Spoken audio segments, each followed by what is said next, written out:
Last week I let everybody know about my recent accident using the wrong secret handshake with my table saw that led to, well, this, and most of it not being attached, and that sort of thing. So today, let me give you updates. It's been a week. I've been able to see doctors and surgeons and things, so I'll tell you what happened.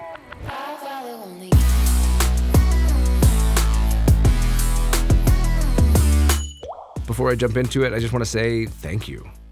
I have heard from so many of you, either in person or through comments and Facebook and emails and whatever. Any way that you've been able to get a hold of me, you guys have let me know that I'm in your thoughts and in your prayers, and everything that I have heard from you, the encouragement, the stories of things that you've gone through, every little bit of hope that has been given my way has been so incredibly appreciated. I appreciate you all so much.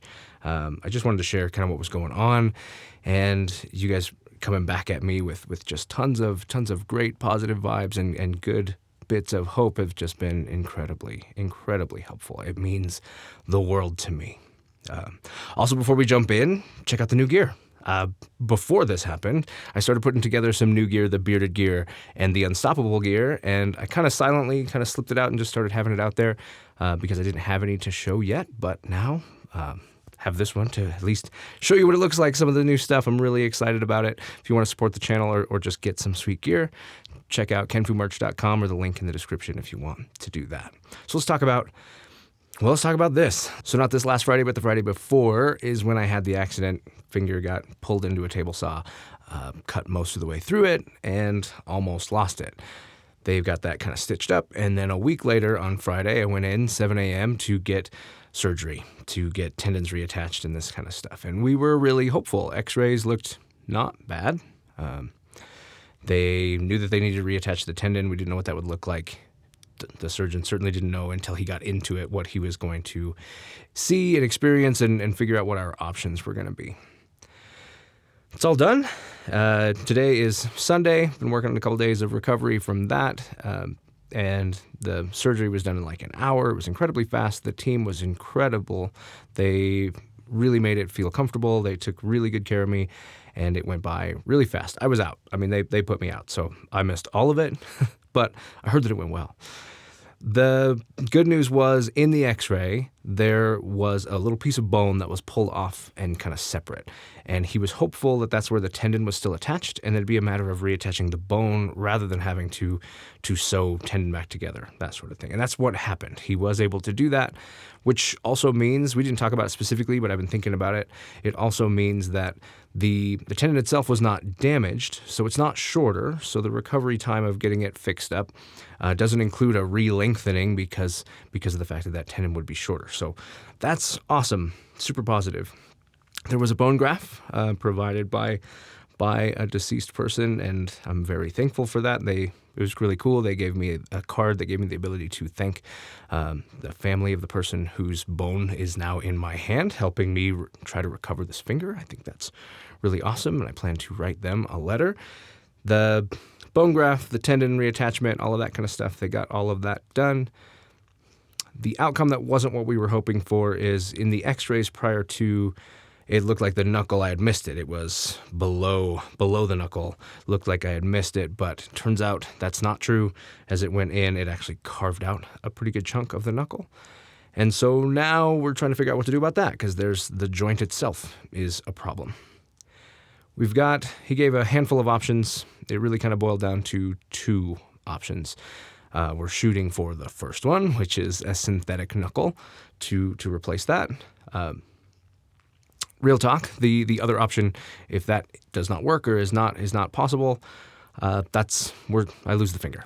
That's what's left. There are some different things. They could try to fuse it, that kind of stuff.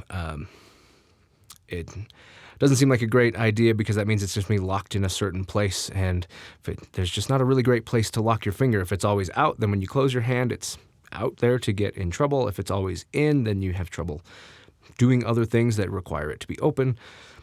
So fusing it in any particular place doesn't look great. So if it comes to that, it would be more useful, more beneficial to me to have half a finger than one that's permanently in the wrong place.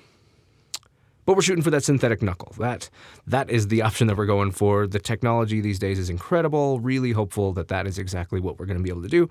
And In a couple weeks, I'll go back and have some consultation. We'll kind of see how things are healing up and make a plan for the next surgery, the knuckle surgery, and kind of see what the options are there. So keep a good thought. I'm keeping a good thought. I think things feel really positive. I think these are going to go okay. That's the next steps. Along the way, people have been asking a lot what this has been like. It certainly has been stressful. There's lots of things that you can't do, lots of things that you take for granted. It interrupts kind of the flow of your life. So you have things that you wanted to accomplish or things you needed to do that suddenly you're going, how am I going to accomplish that? How am I going to hold up the things that I said? I gave my word I was going to go do this or do that, and now I've got to figure out how do I do that? How do I stay true to my word? Which is my preference. Obviously, through communication, most people are understanding. But the person I am, I'd rather just do what I said I was going to do. And so that's been hard. Pain-wise, people ask a lot about that.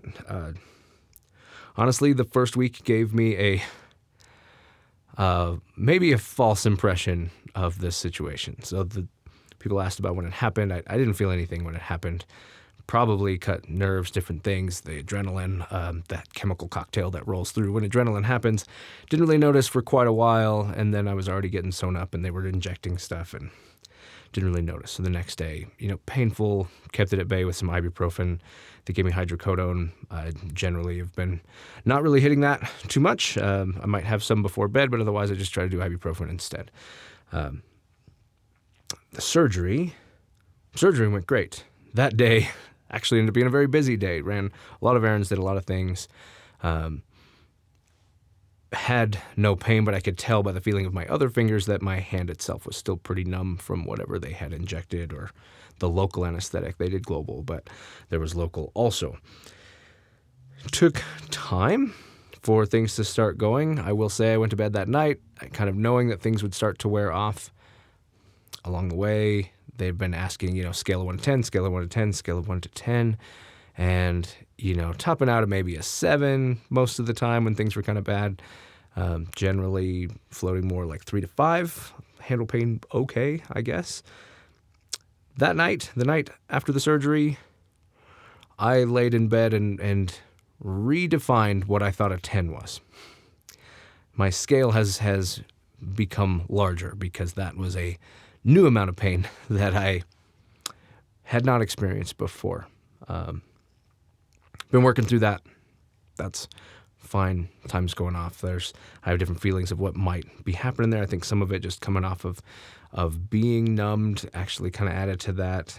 Maybe how I had it supported while I was trying to sleep.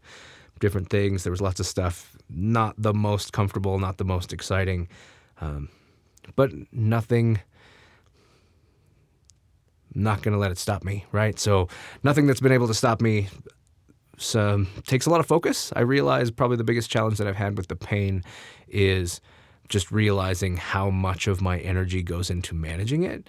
So while I'm working with people or talking to people, I realize that I start kind of closing off and not responding as much and not hearing as much. And I realize that that's a byproduct of how much of my actual focus and energy is going into just managing pain. And that has been a new experience.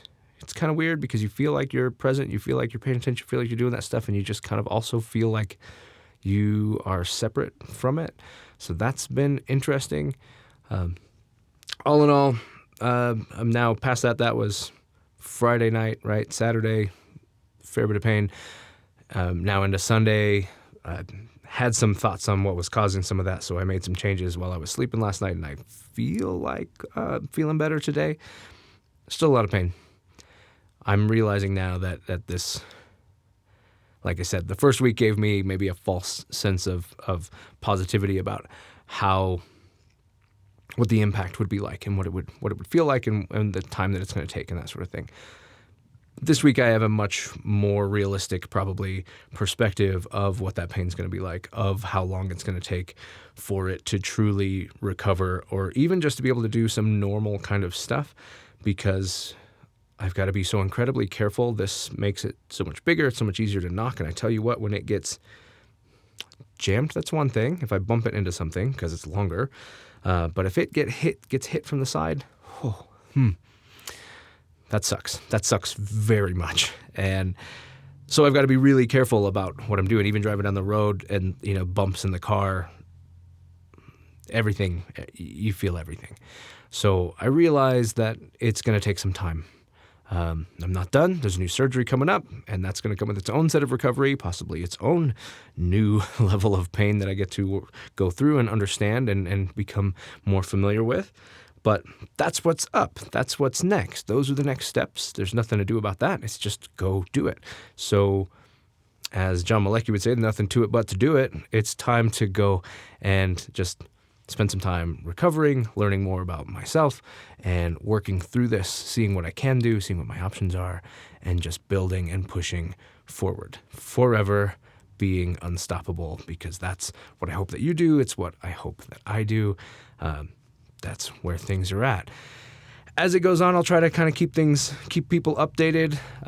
I didn't really intend for these videos to be suddenly about all of this, so I hope to try to get something back to a little bit more of the normal content that you probably are wishing I was making instead.